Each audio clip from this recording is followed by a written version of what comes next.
আমি জীবনে বাবা হইতে পারবো না, তার মানে ওর শখ পূর্ণ হয়েছে। আমার এটা কেন কাটলো ভাই? আমার একটাই দুঃখ ভাই, কেন কাটলো? আমারটা দেখার পর যেন আর কোনো ছেলের জীবনে এবার নষ্ট না হয়, কারণ এটা কিন্তু মূল মূল সম্পদ। এটা যদি আমার কাছে বেবি চাইছিল, আর আমি জানি যে ওর 2 ঘরে 2 সন্তান।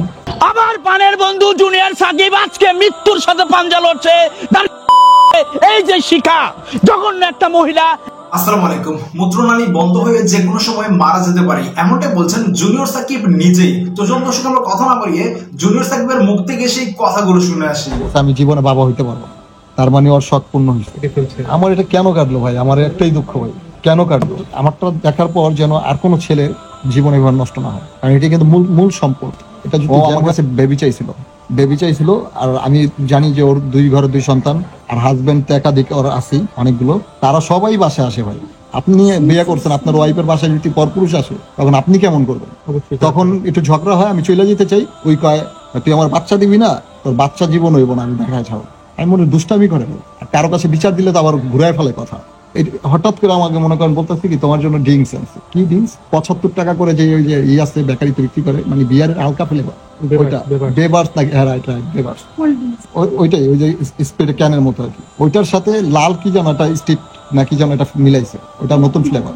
আমাকে বলতেছে এটি মিক্স করে খাইলে ভালো লাগবে। খাইলাম। একটু প্রশ্ন, শিখা কি কোনো নেশাগ্রস্ত কিনা আপনি জানেন কিনা? অতিরিক্ত নেশা করে।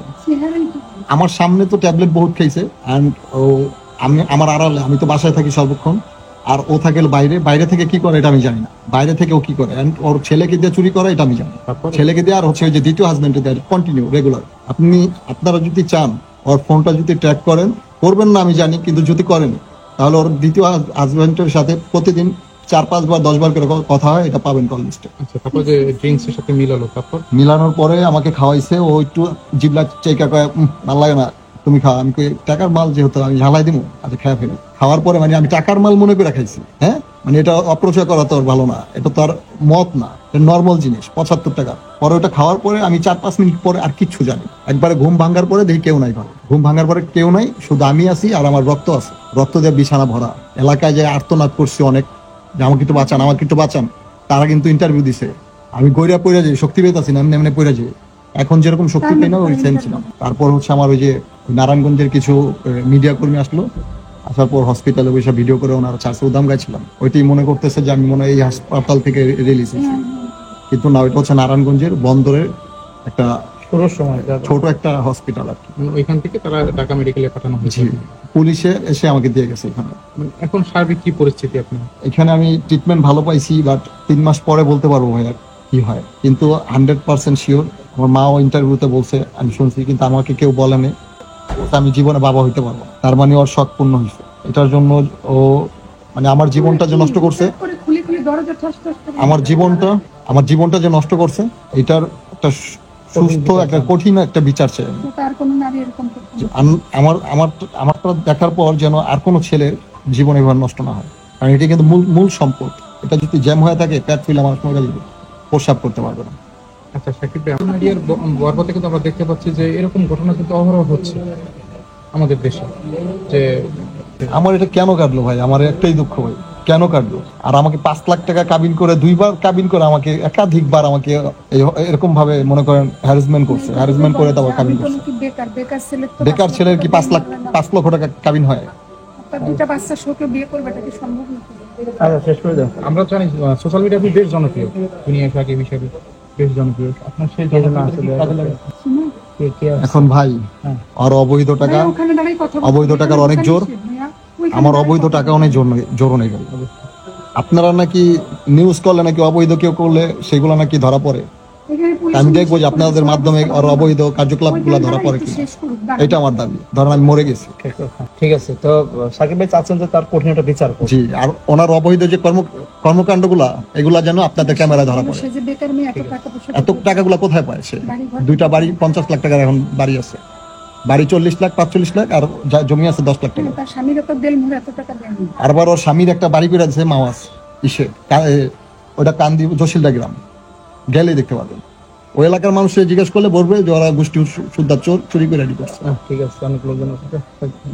যে আমার সব থেকে বড়, আমার ঘরের ইজ্জত, সে আজকে আমার সাথে নেই। আমার নাম গাজী রিয়াজউদ্দিন শাওন। আচ্ছা, আপনার গ্রামের বাড়ি কোথায়?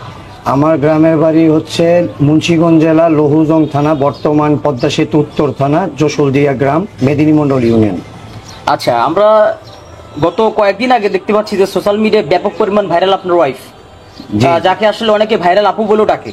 এখন বিষয় হচ্ছে তিনি আপনার কে হয় বা কেন সে আরেকজনের ওয়াইফ হয়ে গেল বা আপনাকে ফেলে চলে গেল, বিষয়টা কি ছিল সম্পূর্ণ একটু ঘটনা খুলে বলেন। সম্পূর্ণ বিষয়টা খুলতে বলাটা আমার জন্য খুবই দুঃখজনক। তারপর আপনারা যেহেতু জিজ্ঞেস করছেন, আমি না বলে পারি না। আমার 12 বছরের সংসারে আমার 11 বছর একটা মেয়ে আছে। আমি আমার স্ত্রীকে, সবাই সবার স্ত্রীকে কিন্তু অনেক ভালোবাসে, কেউটা প্রকাশ পায়, কেউটা প্রকাশ হয়তো বা পায় না। তো আমি বলবো যে আমার স্ত্রী এখন যে আমার অধীনে নেই, তারপরেও আমি তাকে অনেক ভালোবাসি, তাকে অনেক মিস করি। আমি একটা ফল কিনে খাওয়ার মতন যদি আমার তৌফিক থাকে, আমি যদি ফলটাও খাই, সেই ফলটা খাওয়ার সময় আমার সন্তানের কথা, আমার স্ত্রীর কথা আমার মনে পড়ে। আমি ফলটা কিনে খাই না, কারণ কি তাদের ছেড়ে আমি খেতে পারি না। বর্তমান ফলের মৌসুম চলতেছে, মানুষ কাঁঠাল খাচ্ছে, মানুষ আম খাচ্ছে, মানুষ লিচু খাচ্ছে। তো আমার ভাগ্যে হয়তো বা খাবারগুলো নেই, কেননা যে আমার সব থেকে বড় আমার ঘরের ইজ্জত, সে আজকে আমার সাথে নেই। তার জন্য আমার জীবন বর্তমানে বৃথার পথে। সে একটা চক্রের সাথে জড়িয়ে গেছে। আপনার ওয়াইফের নাম কি ছিল? আমার ওয়াইফের নাম, পুরো নামটা হচ্ছে লুৎফা আক্তার শিখা। আচ্ছা, শিখা। জি। আচ্ছা, যার সাথে ঝামেলা সে কে ছিল? সে একজন টিকটকার, তার নাম জুনিয়র সাকিব। আসলে সেটা তার ছদ্মনাম, তার নাম শাকিল ব্যাপারী। আচ্ছা, এরপর কি ঘটনা ঘটলো যে আপনার জীবন থেকে আপনার প্রায় হচ্ছে একটা ছেলে একটা মেয়ে রেখে সে আরেকজনের সাথে সংসার করতে গেল, বিষয়টা কি ছিল একটু সম্পূর্ণ যদি ক্লিয়ার করতেন। আমি, সব স্বামী, কোনো স্বামী চায় না তার স্ত্রী, বা কোনো স্বামী, স্ত্রী চাবে না তার স্বামী কোনো পরকীয়ার সাথে বা কেউর সাথে অ্যাফেয়ারে যুক্ত হোক। তো আমি লাস্ট যখন আমার স্ত্রী আমাকে রেখে আলাদা হয়ে বাসা নিয়ে চলে যায় আমার ছেলে মেয়ে নিয়ে, এর আগে আমি একটা টিকটক দেখতে পাইছিলাম জুনিয়র সাকিবের সাথে আমার স্ত্রীর একটা টিকটক দেখার পরে আমি আমার স্ত্রীকে, আমি সকালবেলা আমার ডেকে এনে আমি আমার স্ত্রীকে একটা লাথি দিয়েছিলাম। যেটা লাথিটা দিয়েছিলাম চোখের থেকে ঠিক একটু নিচে, যদি আর একটু উপরে লাগতো হয়তো বা তার চোখটা নষ্ট হয়ে যেতে পারতো। তারপরে তার বোনেরা তাকে পরামর্শ দিল যে এই ছেলে খারাপ, এর সাথে তোর জীবন যাবে না, তুই বাদ দিয়ে তুই নতুন একটা সংসার ধর, এরকম খোসামতে। আর জুনিয়র সাকিবের সাথে সে এমনও কথা বলতো, এখানে ওখানে যেত। জুনিয়র সাকিব আমার মেয়েকে জিম্মি করে একবার আমার বোর্ড থেকে 30,000 টাকাও নিয়েছিল। হ্যাঁ, জুনিয়র সাকিব হচ্ছে একটা চিহ্নিত প্রতারক এবং সে খুবই নারী লোভী। তার নামে আরো রিপোর্ট আছে। সে আমার ওয়াইফের আগেও আর। দর্শক, আশা করি সম্পূর্ণ ভিডিওটি দেখেছেন। দর্শক, এই ভিডিও সম্বন্ধে যদি আপনার কোনো মতামত থাকে তাহলে অবশ্যই কমেন্ট করে জানাবেন। ভিডিওটি ভালো লাগলে একটি লাইক করবেন। দেখা হচ্ছে পরবর্তী কোনো ভিডিওতে।